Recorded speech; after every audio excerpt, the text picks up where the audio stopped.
पहिल्यांदा एकच सोसायटी होती जिल्ह्यामध्ये आणि मग ते यूज करून निवडणुकांना आलं होतं. सगळी माझी पारगावची वगैरे घ्या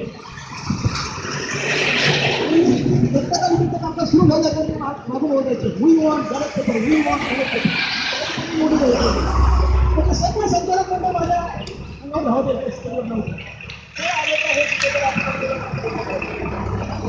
हे आणि त्यांना पाहिलं तर परत हे करत होतं किती वेळा घडलं आणि नंतर चौथ्या वेळी डायरेक्ट मारामारी सुरू हॉलमधल्या सगळ्यात ह्या वगैरे उडवल्या हाऊच्या ह्या उडवल्या आणि त्यांना तर गोरेगावमध्ये मारले गोरेगावच्या बरोबर मारले तिथल्या खुद्द लोकांना आणि मग त्याच्यात काही एज्युकेशनची नवीन सोसायटीचा हे अलीकडच्या लोकांना माहीत पण नसतं त्या करतात कधी सगळ्या गोष्टी आहेत.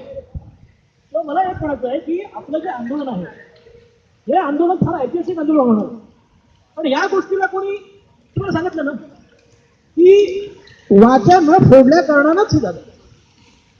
आजपर्यंत या गोष्टीकडे दुर्लक्ष केलं.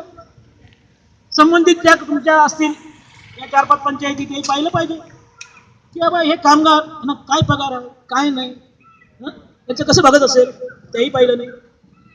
तुमच्या युनियननी तर आपल्याला वाढीवर टाकलं होतं मागासवर्गीय म्हणून म्हणजे काय पण फक्त परमनंट कामगाराची युनियन चालवायची.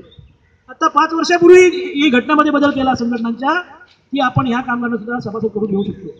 तरी देखील पाहिजे सुद्धा ते लक्ष देत लोकप्रतिनिधी लक्ष देत नाही आणि म्हणून आणि व्यवस्थापन तेच पाहिजे आहे. आणि दुसरं म्हणजे काही वर्षांनी अशी प्रवृत्ती निर्माण झाली की त्यांची हाव मोठी वाढली कायमस्वरूपी चालणारी कामं ही कॉन्ट्रॅक्टवर चालवा आणि ते कामं आम्हाला द्या.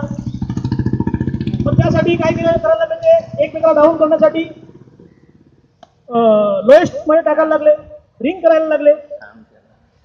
तुम्हाला माहित असेल की तुमच्या सुद्धा कॉन्ट्रॅक्ट कामगारांच्या मध्ये किंवा कुठल्याही पीएपीचं कामगार किंवा पीएपीच्या याच्यामध्ये मी कुठली संघटना पाहिली नाही ज्या वेळी कुठलं आंदोलन असेल त्या दिवशी मी सगळ्या दिवस हजर नाही राहिलो स्वतः चिडायचो आणि म्हणून त्याच्यामध्ये माझ्या सगळ्या रजा गेलेल्या आहेत. माझ्यासोबत जे निवृत्त झाले ते 14 लाख 15 लाख रुपये रजेचे पैसे घेतले काही नाही घेतले. तेव्हा हे तुमची जी आंदोलन चालायची ना कधी इंटक होती काय होती मला कोण आठवतो त्याही पण इथं आलेलं आहे भाषण केलेली आणि एक वेळा तुम्ही खंत पण निर्माण केलेली आहे की ज्यांचा कामगार वर्गाशी काही संबंध नाही अशा लोकांना तुम्ही या पाचारण केलं आपल्या भागामध्ये हे अत्यंत खटकण्यासारखं आहे. पण तुम्हाला तरी काय दोष देणार इथे जे कायमस्वरूपी सगळं चालत होते त्यांचं काम नव्हतं काय इंटर लक्ष देणं. आता आपलं कसं असतं आपण मजबूर आहोत आपण आयोजक आहोत आयोजकाने मी मजबूर असतो आपलं काही बोलायचं नाही म्हणून परंतु इथल्या कामगार संघटनांनी जर लक्ष दिलं असतं कायमस्वरूपी तुमच्या कामगारांच्या पुढे तर हा प्रश्न कधीच पेटला असता.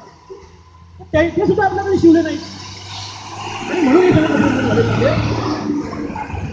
परंतु मी तुम्हाला का बोलतो की तुमच्या कंत्राटदारांना आणि तुम्हाला मानावं लागेल